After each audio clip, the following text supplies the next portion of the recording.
Hello, you are watching my video on the measuring the terminal velocity of the textbook drop.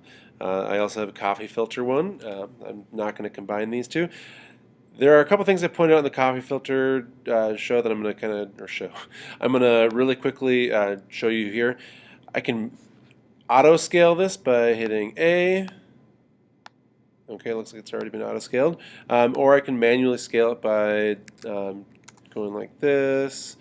And that actually looks pretty good right there. I'm going to get rid of a few of these graphs. I want just the best, just the greatest. So we are going to delete data set. I'm going to get rid of my blue one, which I believe was run 2. Yes, and I'm going to get rid of the green one, which I believe was run 3. And while I'm at it, I'm just going to get rid of the gold one as well, which I believe was run 4. Boom, okay.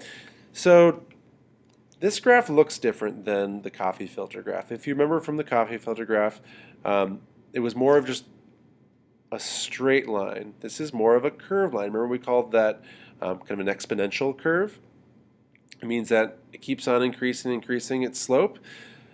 If I take a look at the tangent, which is a tool I taught you about in the coffee filter video, right here the slope is pretty much 0.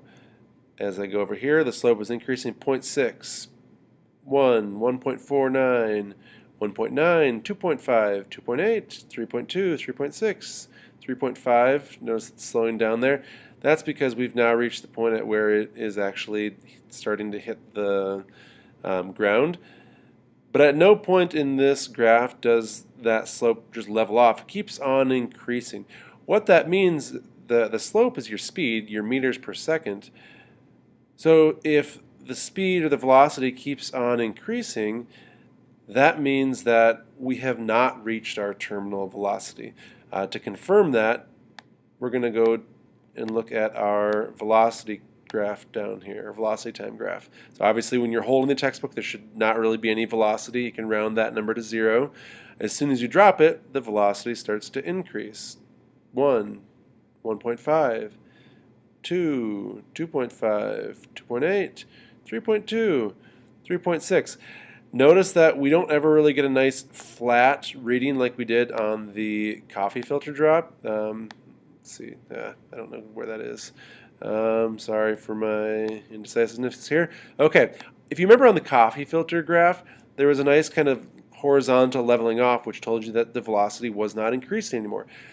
This keeps on increasing until the very moment where it hits the ground, and then it, boom, drops all the way down to 0 because it's not moving anymore. Once again, what that tells us is that the textbook never reached its terminal velocity. So in theory, to test this, what you could do is you could increase the height at which you dropped it. It should go past, this is 3.6, if you look over here, 3.61 meters per second. If you can drop it from a higher height and it breaks 3.61 meters per second, that means this was for sure not our terminal velocity and we need to go higher.